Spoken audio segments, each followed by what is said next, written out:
Το αποτέλεσμα αυτής της συλλογικής και επίπονης προσπάθειας, αλλά και την πορεία που ακολούθησε η Δημοτική Αρχή αυτά τα 3,5 χρόνια, θα προσπαθήσει να μας περιγράψει σήμερα ο άνθρωπος που μπήκε μπροστά σε αυτή την προσπάθεια και κατάφερε να αλλάξει την εικόνα της Τρίπολης. Ένας νέος άνθρωπος που μας απέδειξε έμπρακτα όλα αυτά τα χρόνια ότι ο σωστός σχεδιασμός και η σκληρή δουλειά φέρνει και τα αποτελέσματα. Ο λόγος για το δήμαρχο της Τρίπολης, κ. Γιάννης Μελινιώτη.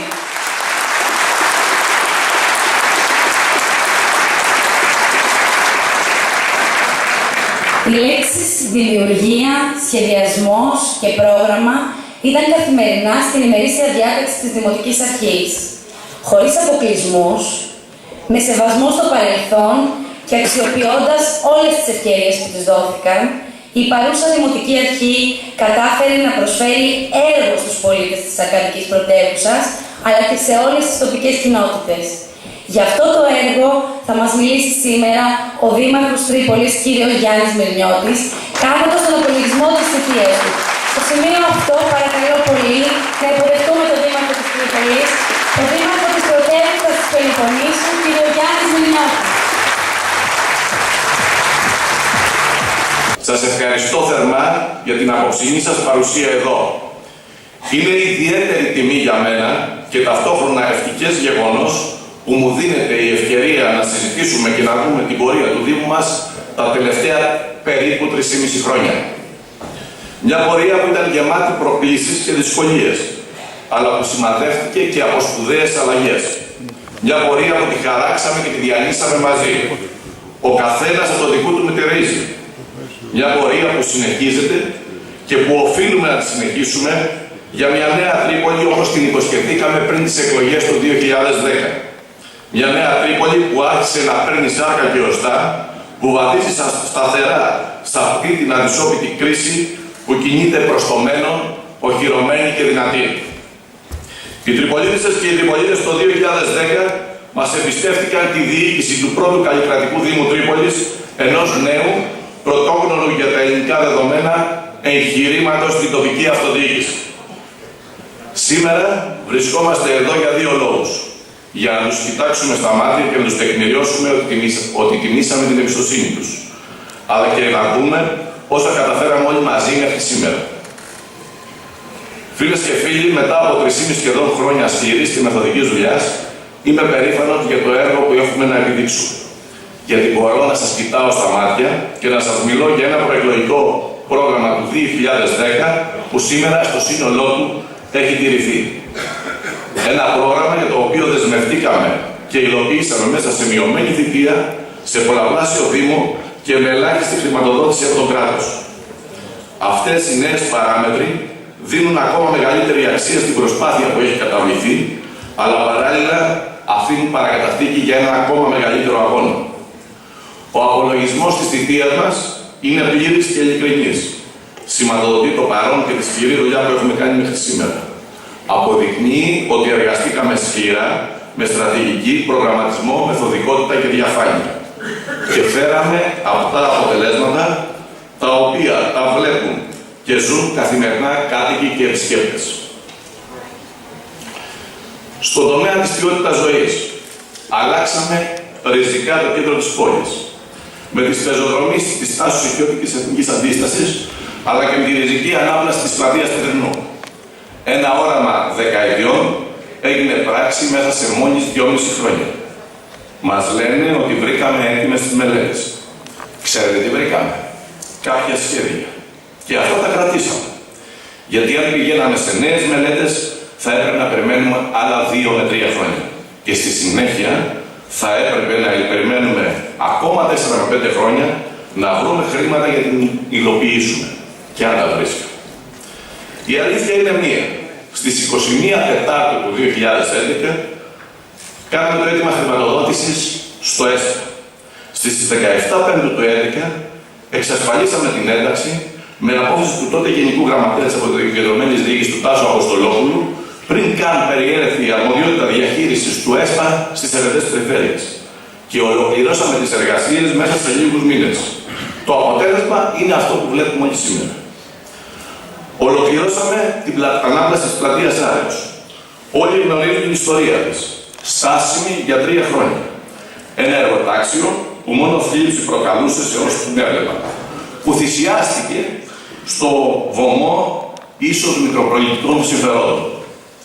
Χάρη στις ενέργειές μας, καταφέραμε να συνεχίσουμε το έργο, να εντάξουμε την ολοκλήρωση στο ΕΣΠΑ, που διαχειρίζεται η Ελληνική Εταιρεία Τοπικής Ανάπτυξης και Αυτοδιοίκησης, αποδεσμεύοντας έτσι ίδιους πόρους του Δήμου, περίπου 400.000 ευρώ, που κατευθύνθηκαν σε έργα και δράσεις στις τοπικές συνέδρες του Δήμου.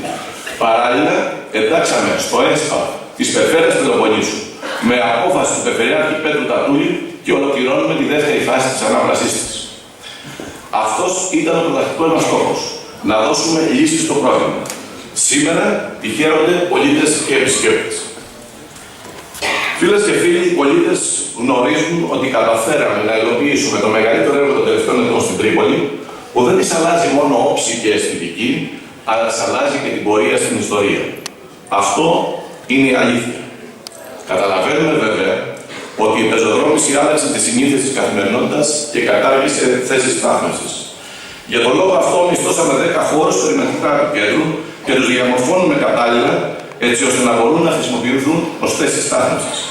Αντιλαμβανόμενοι και τις δυσκολίες της εποχής, αλλά και αναμένοντας να ολοκληρωθούν τα έργα στο κέντρο, επιλέξαμε και αποφασίσαμε για ένα διάστημα τα πάρκινγκ να είναι δωρεάν.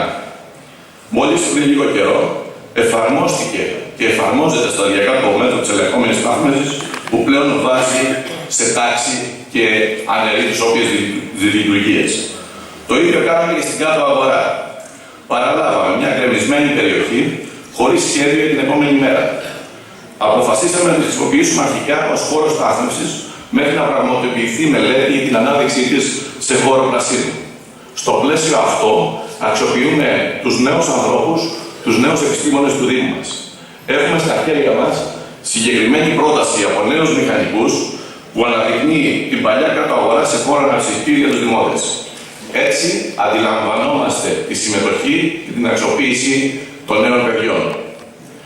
Επικαιροποιήσαμε την κυκλοφοριακή μελέτη της πόλης. Ξεπαγώσαμε μια μελέτη που είχε μείνει ξεχασμένη στα συρτάρια για περισσότερο από 10 χρόνια. Τι σημαίνει αυτό? Ότι οι αλλαγές που συμβαίνουν στην πόλη δεν γίνονται στην τύχη, αλλά με σχέδιο και προγραμματισμό. Η κυκλοφοριακή μελέτη λαμβάνει υπόψη τις αλλαγές που έχουν γίνει στην πόλη τα τελευταία χρόνια, αλλά και την αύξηση των αυτοκινήτων, την διαρκώς αυξανόμενη χρήση των ποδηλάτων, την πεζοδρόμηση του κέντρου, αλλά και προτάσεις πολιτών. Προσωπικά, μάλιστα, έλαβα προτάσεις ακόμα και στο Facebook, που προωθήθηκαν στους μελετητές προς αξιολόγηση. Ανοίξαμε την επικοινωνία με τους δημότες, άμεσα και απλά, θέτοντας σε λειτουργία τη γραμμή Δημότη 15181. Το 2011 εξυπηρετήθηκαν 2.313 αιτήματα δημοτών, το 2012 υπήρξαν 2.309, ενώ το 2013 ξεπέρασαν τα 3.000. Κατανοούμε και προσπαθούμε να αντιμετωπίσουμε το πρόβλημα με τα αδέσποτα. Είμαστε ένας από τους πρώτους και λίγους δήμους στην Ελλάδα που εφάρμοσε το πρόγραμμα του Υπουργείου, που προβλέπει περισυλλογή, ιατρικές εξετάσεις, εμβολιασμό, χορήγηση ηλεκτρονικής ταυτότητας, στήρωση των θηλυκών και προώθηση προς υιοθεσία ή απελευθέρωσή τους. Μέχρι σήμερα έχουμε περισυλλέξει περισσότερα από 400 αδέσποτα, εκ των οποίων 280 θηλυκά, τα οποία και στηριώθηκαν. Θέσαμε σε λειτουργία τους φωτεινούς σηματοδότες στο πρώτο γυμνάσιο. Μια προσωπική δέσμευση προς τους κατοίκους της περιοχής που βρήκε σχεδόν σε 3-4 μήνες λύση. Φίλες και φίλοι, πολλή κουβέντα έγινε και για τους ανθρώπους που λαμβάνονται με συμβάσεις κατά καιρού στο Δήμο. Τα γνωστά δίμηνα ή πεντάμηνα. Ακούμε διάσπαρτες φωνές ότι οι περισσότεροι είναι στα γραφεία και δεν θέλουμε να τους βγάζουμε έξω για τους εξωπερτούμενους πετρολογικά. Ξέρετε λοιπόν τι έχουν κάνει αυτοί οι άνθρωποι? Μετά από χρόνια τους αξιοποιήσαμε στο έπακρο και μαζί τους καθαρίσαμε άρση και περιαστικά δάση. Ο κήπος του δικαστηρίου, το άλυσος του παραγκατοικού νοσοκομείου, οι νησίδες στους δρόμους είναι μερικά παραδείγματα. Δεν πιστεύω ότι θυμάται κανείς πότε καθαρίστηκαν την τελευταία φορά. Τοποθετήσαμε κυκλειδώματα στον πεζόδρομο Δελιγιάννη, βάζοντας τέλος στην ανεξέλεγκτη κατάσταση των τραπεζοκαθισμάτων, ικανοποιώντας πάγιο αίτημα των δημοτών. Και τέλος, τοποθετήσαμε νέες βάσεις στάθμευσης ποδηλάτων σε όλο το πεζοδρομημένο κέντρο για να εξυπηρετηθούν οι όλο και περισσότεροι χρήστες του ποδηλάτου. Στον τομέα της κοινωνικής πρόνοιας, τα τελευταία χρόνια βιώνουμε την πιο σκληρή κοινωνική κρίση. Ποτέ δεν φανταζόμασταν ότι θα βρεθούμε μπροστά σε τέτοιες καταστάσεις. Για να στηρίξουμε τους συνδημότες μας, αναπτύξαμε το μεγαλύτερο δίκτυο κοινωνικών δομών στην ιστορία του Δήμου. Πώς? Με το κοινωνικό πρωτοκολλείο, το οποίο στηρίζει 500 περίπου οικογένειες. Με τη λειτουργία του κοινωνικού ιατρείου. Με τη λειτουργία κοινωνικού φαρμακείου και οδοντιατρείου. Με τη δημιουργία και λειτουργία ξενών αφιλοξενίας γυναικών θυμάτων βίας και το αντίστοιχο κέντρο συμβουλευτικής. Με τη δωρεάν τροφίμων σε άπορες οικογένειες, κυρίως στις περιόδους των εορτών. Με οικονομική στήριξη ατόμων και οικογενειών που αντιμετωπίζουν σοβαρά οικονομικά προβλήματα. Σήμερα αυτή η στήριξη δίνεται σε 10πλάσιο αριθμό ανθρώπων σε σχέση με το παρελθόν. Με την αναβάθμιση των εγκαταστάσεων και του προγράμματος της κατασκήνωσης. Και τα αποτελέσματα μας δικαιώνουν σε πολύ μεγάλο βαθμό. Δράσεις και ενέργειες έτρεξαν με ταχύτατους ρυθμούς. Οι δημότες εξυπηρετούνται από ένα και μόνο κτίριο και δεν χρειάζεται να τρέχουν από εδώ και από εκεί. Αναπαθίστηκε μια γειτονιά που μέχρι τώρα ήταν εντελώς υποβαθμισμένη. Και φυσικά υπήρξε σημαντικό οικονομικό όφελος για το Δήμο. Τι εννοούμε οικονομικό όφελος? Σήμερα πληρώνουν 50.000 ευρώ λιγότερα το χρόνο για ενίκεια και λειτουργικά έξοδα των δημοτικών κτηρίων σε σχέση με το 2011, τελευταία χρονιά που λειτουργούσαμε σε διαφορετικά κτίρια. Αυτή είναι η απάντηση στις διάφορες ειρήνες σκανδαλολογίες που ακούστηκαν πολύ έντονα όταν αποκρίναμε τη συγκεκριμένη λύση. Έτσι αντιλαμβανόμαστε εμείς τον νοικοκύρεμα. Έτσι θωρακιζόμαστε για το μέλλον. Πραγματικά αναρωτιέμαι μερικές φορές πώς γίνεται άνθρωποι που χρόνια ασχολούνται με τα οικονομικά να μην αντιλαμβάνονται ή να μην θέλουν να αντιληφθούν τα ωφέλη που προκύπτουν. Με μια άλλη απλή κίνηση καταφέραμε να έχουμε ένα σημαντικό ετήσιο έσοδο για το Δήμο. Μετά από διαγωνισμό πετύχαμε σημαντικά μεγαλύτερο επιτόκιο για τα διαθέσιμα του Δήμου. Από 0,75% σε 4 και 10. Χάρη στην κίνηση αυτή, ο Δήμος Τρίπολης κατάφερε να έχει οικονομικό όφελος μέχρι σήμερα περίπου 800.000 ευρώ. Αντιλαμβάνεστε τι σημαίνει αυτό? Πόσα χρήματα χάθηκαν όλα αυτά τα χρόνια? Ειδικά δε σε καιρούς που τα ταμεία ήταν γεμάτα και οι τράπεζες έδιναν πλούσια τα επιτόκια. Τα παραπάνω αποδεικνύουν ότι σκοπός μας ήταν άμεσα να αποκτήσουμε σαφή έλεγχο των οικονομικών του Δήμου και με ορθολογική εκτέλεση του προϋπολογισμού καταφέραμε να έχουμε όχι μόνο σημαντική εξοικονόμηση, αλλά και σημαντικό όφελος. Απόδειξη ήδη ισολογισμοί. Το βλέπετε, 2010 καθαρό αποτέλεσμα χρήσης 26.000, 2011 1.583, 2012 814.000. Και σε αυτά πρέπει να συνυπολογίσουμε τις μειωμένες επιχορηγήσεις από το κράτος κατά περίπου 60%. Ο Δήμος Τρίπολης είναι λειτουργικός, βιώσιμος, διαφανής και προχωράει μπροστά. Όμως δεν προστατεύουμε μόνο τον ίδιο το Δήμο. Ας δούμε προσεκτικά τι κάναμε για τους ίδιους τους πολίτες. Πώς τους βοηθήσαμε να πάρουν ανάσα σε αυτούς τους δύσκολους καιρούς. Δώσαμε τη δυνατότητα οι οφειλέτες να ρυθμίσουν τα ληξικό πρόθεσμα χρέη τους και εδώ υπήρξε και επιστολή του στον αναπληρωτή Γενικό Γραμματέα και στον αναπληρωτή Υπουργό Εσωτερικών, τον κύριο Γρηγοράκο, με πρόταση ρύθμισης των προστίμων και των προσαυξήσεων που ταλανίζουν πολλές επιχειρήσεις της πόλης. Και νομίζω ότι ήδη το νομοσχέδιο έχει κατατεθεί προς συζήτηση και σύντομα θα έρθει στη Βουλή. Μειώσαμε τα ενίκια των καταστημάτων που νοικιάζει ο Δήμος. Έτσι βοηθάμε τους ιδιοκτήτες να συνεχίσουν να λειτουργούν τις επιχειρήσεις τους. Μειώσαμε τα τέλη ίδρυυσης κατά 4,5% περίπου, τα δημοτικά τέλη κατά 5% στην Τρίπολη και κατά 10% στις δημοτικές ενότητες. Συνεργαστήκαμε άψογα με όλα τα στελέχη, ανεξάρτητα από ποιον φορέα, καποδιστριακό Δήμο, νομαρχική αυτοδιοίκηση, κρατική περιφέρεια προέρχονται. Στηρίξαμε την τοπική οικονομία με δράσεις, έργα και υπηρεσίες. Εμπιστευτήκαμε και συνεργαστήκαμε με πάνω από 200 μελετητές και εργολήπτες δημοσίων έργων και περισσότερους από 1.000 επιστήμονες, επαγγελματίες και προμηθευτές. Σε όσους μας κατηγορούν για απευθείας αναθέσεις που ποσοστία δεν υπερβαίνουν το 10% του συνολικού οικονομικού αντικειμένου του Δήμου, απαντάμε. Όταν και όπου ο νόμος επιτρέπει, Προχωρούμε σε αναθέσεις για να στηρίξουμε τους ντόπιους επαγγελματίες, αφού οι ανοιχτοί διαγωνισμοί δεν μπορούν να το διασφαλίσουν. Αν οι αναθέσεις ήταν κατευθυνόμενες σε συγκεκριμένους επαγγελματίες, όπως έκαναν συστηματικά πολλοί από αυτούς που σήμερα μας κατηγορούν, θα είχαν δίκιο. Αλλά και μόνο οι αριθμοί που προανέφερα τους διαψεύουν. Βασιστήκαμε και σε νέα πρόσωπα, με φρέσκες ιδέες, με όρεξη για δουλειά, με πίστη σε αυτό που κάνουν, στους ανθρώπους που αγωνίζονται για μια νέα Τρίπολη με το βλέμμα στραμμένο στο μέλλον.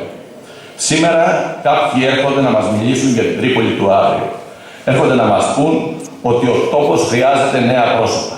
Προσπαθούν να εξορκίσουν και να αποτινάξουν το όποιο παρελθόν τους. Λες και προέρχονται από παρθενογέννηση. Μας κατηγορούν ότι κάνουμε έργα προεκλογικά. Μα καλά, σταματούν οι ανάγκες προεκλογικά. Ίσως κρίνουν εξιδίων τα αλότρια. Τότε που όλα έπρεπε να γίνουν λίγες μέρες πριν τις εκλογές. Το δικό μας έργο ξεκίνησε την 1η Πρώτου του 2011 και θα ολοκληρωθεί όταν το επιλέξουν οι πολίτες. Αυτό κάναμε όλα αυτά τα χρόνια. Αυτό συνεχίζουμε να κάνουμε. Μαζί καταφέραμε αυτά που σήμερα ανέφερα. Με ομαδική δουλειά, με συμμετοχή. Αυτό που για τους άλλους αποτελεί μια τετριμένη φράση μέσα στο ξύλινο πολιτικό λόγο του χθες, για μας είναι καθημερινή πράξη. Δεν ονειροπολούμε, οραματιζόμαστε. Δεν φανταζόμαστε, σχεδιάζουμε. Φίλες και φίλοι, κλείνοντας αυτή την παρουσίαση, θα ήθελα να μου επιτρέψετε να εκφράσω τις θερμές ευχαριστίες μου στους ανθρώπους που χωρίς αυτούς δεν θα μπορούσαμε να έχουμε πραγματοποιήσει ένα τέτοιο έργο. Ευχαριστώ θερμά το Σεβασμιότατο Μητροπολίτη Μαδινίας και Κοινορίας κ. Αλέξανδρο για την αγαστή συνεργασία και την πνευματική του στήριξη και καθοδήγηση. Τον Περιφερειάρχη Πελοποννήσου κ. Πέτρο Τατούλη, τους Περιφερειακούς Συμβούλους όλων των παρατάξεων για τη συμβολή τους στην επίλυση θεμάτων του Δήμου και για τη συνεισφορά τους στην ένταξη των έργων στο ΕΣΠΑ. Τους Γενικούς Γραμματείς της Αποκεντρωμένης Διοίκησης, κ. Αποστολόπουλου, Αγγελάκα και Διδασκάλου για τη συνεργασία τους. Τους βουλευτές Αρκαδίας, κ. Ανδρέα Νικουρέτζο, Κώστα Ζαχαριά και Οδυσσέο Κωνσταντινόπουλο και τον πρώην Υπουργό και πρώην βουλευτή Δημήτρη Ρέπα για την πολύτιμη συνεισφορά τους σε κέρια ζητήματα που μας απασχόλησαν και για τη συνεργασία που είχαμε κατά τη διάρκεια της θητείας. Τους εκλεγμένους δημοτικούς συμβούλους, καθώς και όλους τους υποψηφίους δημοτικούς συμβούλους του συνδυασμού μας. Τους προέδρους, συμβούλους και τοπικούς εκπροσώπους της Δημοτικής και των τοπικών κοινοτήτων που ανταπεξήλθαν άψογα στα καθήκοντά τους. Τα στελέχη των παρατάξεων του Δημοτικού Συμβουλίου που μέσα από τη συνεργασία αλλά και την επικοδομητική, τις περισσότερες φορές κριτική τους, συνέβαλαν στην υλοποίηση όλου αυτού του έργου. Τους διευθυντές, προϊσταμένους στελέχη και όλους τους υπαλλήλους του Δήμου για την καθοριστική συμβολή στην υλοποίηση του έργου που μαζί επιτελούμε. Τους συνεργάτες μου που με στήριξαν και με στηρίζουν καθημερινά όλες τις ώρες, όλες τις μέρες. Τους πολίτες για την κριτική και τις προτάσεις τους. Όλους αυτούς που εργάζονται για την επίτευξη του κοινού μας στόχου, που είναι μια Τρίπολη μεγάλη και σύγχρονη. Κυρίες και κύριοι, με αίσθημα ευθύνης διαχειριστήκαμε τις τύχες του πρώτου καλλιτεχνικού Δήμου στη δίνη της μεγαλύτερης κοινοοικονομικής κρίσης που γνώρισε μεταπολιτικά ο τόπος, δημιουργώντας τη βάση για μια νέα Τρίπολη. Για ένα Δήμο μεγάλο και σύγχρονο. Μαζί προχωράμε στο μέλλον. Έχουμε όραμα, έχουμε σχέδιο, έχουμε πρόγραμμα. Η Τρίπολη αυτά τα 3,5 χρόνια άλλαξε. Η επόμενη πενταετία είναι ακόμα πιο κρίσιμη. Αλλά και πάλι μαζί θα τα καταφέρουμε. Σας ευχαριστώ πολύ για την παρουσία σας.